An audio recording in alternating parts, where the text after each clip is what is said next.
ನಮಸ್ಕಾರ. 1947 ಬ್ರಿಟಿಷರು ಭಾರತ ಬಿಟ್ಟು ಹೋಗ್ತಿದ್ದ ಕೊನೆಯ ಕೆಲವು ತಿಂಗಳುಗಳು. ಆ ಸಮಯ ಹೇಗಿತ್ತು ಗೊತ್ತಾ? ಸಿಕ್ಕಾಪಟ್ಟೆ ಒತ್ತಡ, ಗೊಂದಲ, ಎಲ್ಲದಕ್ಕೂ ಕಾರಣ ಒಂದೇ, ಒಂದು ಡೆಡ್ಲೈನ್. ಅಸಾಧ್ಯ ಅನ್ನೋ ಹಾಗಿದ್ದ ಆ ಡೆಡ್ಲೈನ್ನ ಕತೆ ಏನು ಅಂತ ಇವತ್ತು ನೋಡೋಣ ಬನ್ನಿ. ನೋಡಿ, ಇಡೀ ಕಥೆಯ ತಿರುಳೇ ಇದು. ಬ್ರಿಟನ್ ಭಾರತಕ್ಕೆ ಕೊಟ್ಟಿದ್ದು ಬರೀ ಒಂದು ಡೆಡ್ಲೈನ್ ಅಲ್ಲ, ಅದರ ಜೊತೆಗೆ ಒಂದು ಬೆದರಿಕೆಯನ್ನೂ ಕೊಟ್ಟಿತ್ತು. ಒಂದ್ ಕಡೆ ಸಮಯ ಓಡ್ತಾನೇ ಇತ್ತು, ಇನ್ನೊಂದ್ ಕಡೆ ಒಂದು ಭಯಾನಕ ಪರ್ಯಾಯ ಆಯ್ಕೆ ಕಾಯ್ತಾ ಇತ್ತು. ಇದೇ ಕಾರಣಕ್ಕೆ ನಮ್ಮ ನಾಯಕರು ಅನಿವಾರ್ಯವಾಗಿ ಒಂದು ನಿರ್ಧಾರಕ್ಕೆ ಬರ್ಲೇಬೇಕಾಯ್ತು. ಸರಿ, ಹಾಗಾದ್ರೆ ಈ ಇಡೀ ಗೊಂದಲ ಶುರುವಾಗಿದ್ದಾದ್ರೂ ಹೇಗೆ? ಎಲ್ಲದಕ್ಕೂ ಮೂಲ ಕಾರಣ ಬ್ರಿಟಿಷ್ ಸರ್ಕಾರದ ಒಂದು ದಿಢೀರ್ ನಿರ್ಧಾರ. ಭಾರತವನ್ನ ತೊರೆಯಬೇಕು ಅಂತ ಅವರು ಇದ್ದಕ್ಕಿದ್ದಂತೆ ತೀರ್ಮಾನ ಮಾಡ್ಬಿಟ್ರು. ಅದೇ ಒಂದು ದೊಡ್ಡ ಆಘಾತಕಾರಿ ಪ್ರಕಟಣೆಯಾಗಿತ್ತು. ಅಷ್ಟಕ್ಕೂ ಏನಾಗಿತ್ತು ಆ ಪ್ರಕಟಣೆ? ಯುಕೆನ ಪ್ರಧಾನಿ ಕ್ಲೆಮೆಂಟ್ ಅಟ್ಲಿ ಅವರು ಹೌಸ್ ಆಫ್ ಕಾಮನ್ಸ್ನಲ್ಲಿ ನಿಂತು ಒಂದು ಮಾತು ಹೇಳಿದ್ರು. ಒಂದು ನಿರ್ದಿಷ್ಟ ದಿನಾಂಕವನ್ನೇ ಫಿಕ್ಸ್ ಮಾಡ್ಬಿಟ್ರು.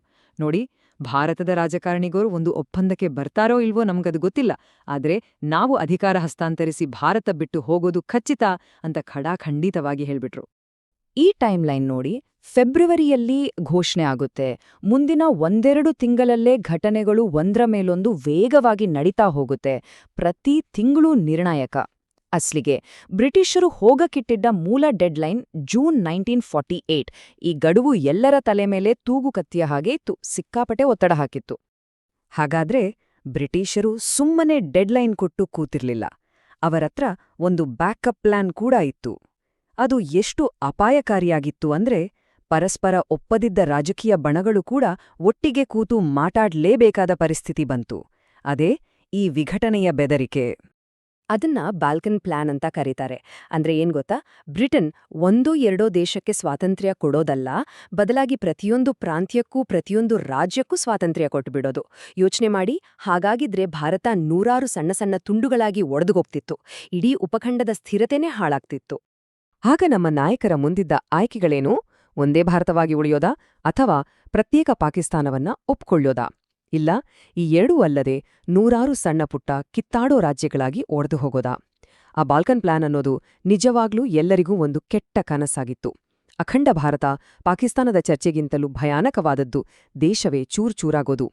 ಇಂಟ್ರೆಸ್ಟಿಂಗ್ ವಿಷಯ ಏನಂದ್ರೆ, ಈ ಪ್ಲಾನ್ ನೆಹರೂ ಅವ್ರಿಗೂ ಇಷ್ಟ ಆಗ್ಲಿಲ್ಲ, ಜಿನ್ನಾ ಅವ್ರಿಗೂ ಇಷ್ಟ ಆಗ್ಲಿಲ್ಲ. ಇಬ್ರಿಗೂ ಇದು ಆಘಾತ ಕೊಟ್ಟಿತ್ತು. ಯಾಕಂದ್ರೆ ನೆಹರೂ ಅವರಿಗೆ ಅಖಂಡ ಭಾರತ ಬೇಕಿತ್ತು, ಜಿನ್ನಾ ಅವರಿಗೆ 6 ಪ್ರಾಂತ್ಯಗಳನ್ನೊಳಗೊಂಡ ಒಂದು ದೊಡ್ಡ ಪಾಕಿಸ್ತಾನ ಬೇಕಿತ್ತು. ಆದ್ರೆ ಈ ಬಾಲ್ಕನ್ ಪ್ಲಾನ್ ಇಬ್ಬರ ಕನಸನ್ನು ನುಚ್ಚುನೂರು ಮಾಡುವ ಹಾಗಿತ್ತು. ದೇಶದಲ್ಲಿ ಆಗ್ಲೇ ಗಲಭೆಗಳು ಜೋರಾಗಿದ್ವು, ಸಂವಿಧಾನವೂ ಇರಲಿಲ್ಲ. ಇಂತಹ ಸಮಯದಲ್ಲಿ ದೇಶ ಚೂರಾದರೆ ಸಂಪೂರ್ಣ ಅವ್ಯವಸ್ಥೆ ಗ್ಯಾರಂಟಿ ಅನ್ನೋದು ಎಲ್ಲರಿಗೂ ಗೊತ್ತಿತ್ತು. ಸೊ ಆ ಬೆದರಿಕೆ ಕೊನೆಗೂ ಕೆಲ್ಸ ಮಾಡ್ತು. ಕಾಂಗ್ರೆಸ್ ನಾಯಕರು ಯೋಚನೆ ಮಾಡೋಕೆ ಶುರು ಮಾಡಿದ್ಲು. ದೇಶ ನೂರಾರು ತುಂಡುಗಳಾಗೋ ಬದಲು ವಿಭಜನೆಯೇ ವಾಸಿ ಅಂತ ಅವರಿಗೆ ಅನಿಸೋಕೆ ಶುರುವಾಯಿತು. ಅಂದ್ರೆ ಎರಡು ಕೆಟ್ಟ ಆಯ್ಕೆಗಳಲ್ಲಿ ವಿಭಜನೆ ಅನ್ನೋದು ಸ್ವಲ್ಪ ಕಡಿಮೆ ಕೆಟ್ಟದ್ದು ಅಂತ ಗಂಭೀರವಾಗಿ ಪರಿಗಣಿಸೋಕೆ ಶುರು ಮಾಡಿದ್ರು. ಸರಿ, ಬ್ರಿಟನ್ ಹೇಗಾದ್ರೂ ಮಾಡಿ ಬೇಗ ಭಾರತದಿಂದ ಹೊರಡಬೇಕು ಅಂತ ಫಿಕ್ಸ್ ಆಗಿತ್ತು. ಈ ಇಡೀ ಪ್ರಕ್ರಿಯೆಯನ್ನ ಸ್ಪೀಡಪ್ ಮಾಡೋಕೆ ಅವರು ಭಾರತದಲ್ಲಿದ್ದ ತಮ್ಮ ಟಾಪ್ ಲೀಡರ್ನೇ ಬದಲಾಯಿಸ್ಬಿಟ್ರು.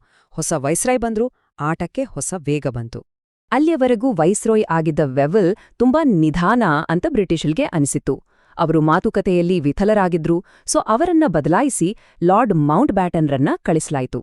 ಮೌಂಟ್ ಬ್ಯಾಟನ್ಗೆ ಕೊಟ್ಟಿದ್ದ ಟಾಸ್ಕ್ ಒಂದೇ, ಆದಷ್ಟು ಬೇಗ ಏನಾದ್ರೂ ಮಾಡಿ ಒಂದು ಪರಿಹಾರ ಕಂಡ್ಹಿಡಿದು ಅಧಿಕಾರ ಹಸ್ತಾಂತರವನ್ನ ಮುಗಿಸ್ಬೇಕು, ಅಷ್ಟೇ. ಈ ಎಲ್ಲಾ ಮಾತುಕತೆಗಳಲ್ಲಿ ಎಲ್ಲಕ್ಕಿಂತ ದೊಡ್ಡ ಮತ್ತು ವಿವಾದಾತ್ಮಕ ವಿಷಯ ಅಂದ್ರೆ ಪಂಜಾಬ್ ಮತ್ತು ಬಂಗಾಳದ ಭವಿಷ್ಯ. ಈ ಎರಡು ದೊಡ್ಡ ಪ್ರಾಂತ್ಯಗಳನ್ನ ಏನ್ ಮಾಡೋದು ಅನ್ನೋದೇ ದೊಡ್ಡ ತಲೆನೋವಾಗಿತ್ತು. ಯಾಕಂದ್ರೆ ಪಂಜಾಬ್ ಮತ್ತು ಬಂಗಾಳದಲ್ಲಿ ಹಿಂದೂ ಮತ್ತು ಸಿಖ್ ಸಮುದಾಯದ ಜನಸಂಖ್ಯೆ ದೊಡ್ಡ ಪ್ರಮಾಣದಲ್ಲಿತ್ತು. ಒಂದು ವೇಳೆ ಇಡೀ ಪ್ರಾಂತ್ಯ ಪಾಕಿಸ್ತಾನಕ್ಕೆ ಹೋದ್ರೆ ತಾವು ಅಲ್ಲಿ ಅಲ್ಪಸಂಖ್ಯಾತರಾಗ್ಬೇಕಾಗತ್ತೆ ಅಂತ ಅವರು ಪ್ರತಿಭಟನೆ ಶುರು ಮಾಡಿದ್ರು. ಹೊಸ ಪಾಕಿಸ್ತಾನಿ ರಾಜ್ಯದಲ್ಲಿ ಅಲ್ಪಸಂಖ್ಯಾತರಾಗಿ ಬದುಕೋಕೆ ನಾವು ರೆಡಿ ಇಲ್ಲ ಅಂತ ಅವರು ಖಡಾಖಂಡಿತವಾಗಿ ಹೇಳಿದ್ರು. ಇಲ್ಲೊಂದು ವಿರೋಧಾಭಾಸ ನೋಡಿ. ಜಿನ್ನಾ ಅವರ ಮೂಲವಾದವೇನಾಗಿತ್ತು?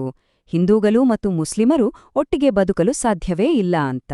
ಆದ್ರೆ ಅದೇ ಜಿನ್ನಾ ನಮ್ಮ ಪಾಕಿಸ್ತಾನದಲ್ಲಿ ಹಿಂದೂ ಮತ್ತು ಸಿಖ್ ಅಲ್ಪಸಂಖ್ಯಾತರು ಸೇಫ್ ಆಗಿರ್ತಾರೆ, ಚಿಂತೆ ಬೇಡ ಅಂತಾನೂ ವಾದ ಮಾಡಿದ್ರು.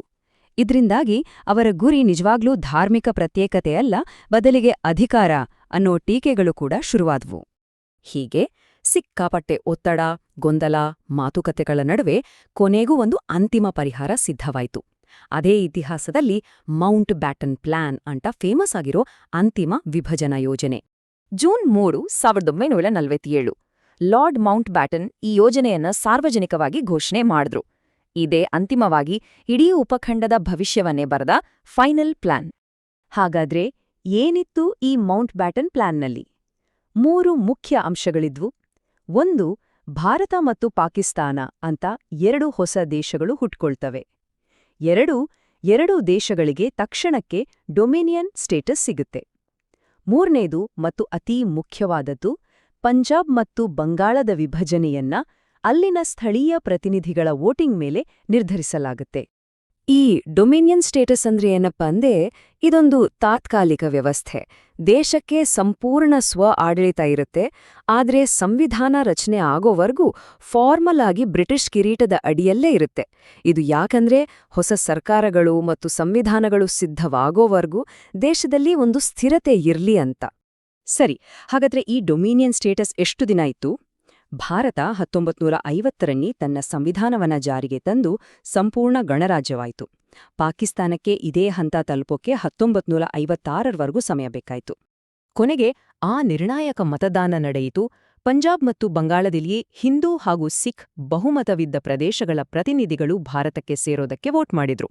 ಹೀಗಾಗಿ ಆ 2 ಪ್ರಾಂತ್ಯಗಳನ್ನ ವಿಭಜನೆ ಮಾಡಲೇಬೇಕಾಯಿತು ಮತ್ತು ಅವು ಭಾರತ-ಪಾಕಿಸ್ತಾನದ ನಡುವೆ ಹಂಚಿಹೋದವು. ಯೋಚನೆ ಮಾಡಿ, ಇಷ್ಟೆಲ್ಲಾ ನಡೆದಿದ್ದು ಕೆಲವೇ ತಿಂಗಳುಗಳಲ್ಲಿ, ಸಿಕ್ಕಾಪಟ್ಟೆ ಒತ್ತಡ ಮತ್ತು ಹಿಂಸಾಚಾರದ ನಡುವೆ. ಖಂಡಿತ ಇದು ಅವಸರದಲ್ಲಿ ಹುಟ್ಟಿದ ಯೋಜನೆಯೇ. ಆದ್ರೆ ಪ್ರಶ್ನೆ ಇರೋದು, ಆ ಸಮಯದಲ್ಲಿ, ಆ ಪರಿಸ್ಥಿತಿಯಲ್ಲಿ ಇದಕ್ಕಿಂತ ಬೇರೆ ದಾರಿ ಇತ್ತಾ? ಇದಕ್ಕಿಂತ ಉತ್ತಮ ಆಯ್ಕೆ ಸಾಧ್ಯವಿತ್ತಾ? ಇದಿವತ್ತಿಗೂ ಉತ್ತರ ಸಿಗದ ಒಂದು ದೊಡ್ಡ ಚರ್ಚೆಯ ವಿಷಯ. ಇನ್ನೂ ಈ ತರಹ ಹೆಚ್ಚು ವಿಡಿಯೋಗಾಗಿ ನಮ್ಮ ಚಾನೆಲ್ ಸಬ್ಸ್ಕ್ರೈಬ್ ಮಾಡ್ಕೊಳ್ಳಿ. ಹಾಗೆ ನಿಮ್ಮ ಅನಿಸಿಕೆನ ಕೆಳಗಡೆ ಕಮೆಂಟ್ ಮಾಡಿ. ಹೌದು. ಸಿಗೋಣ ಮುಂದಿನ ವಿಡಿಯೋದಲ್ಲಿ. ನಮಸ್ಕಾರ.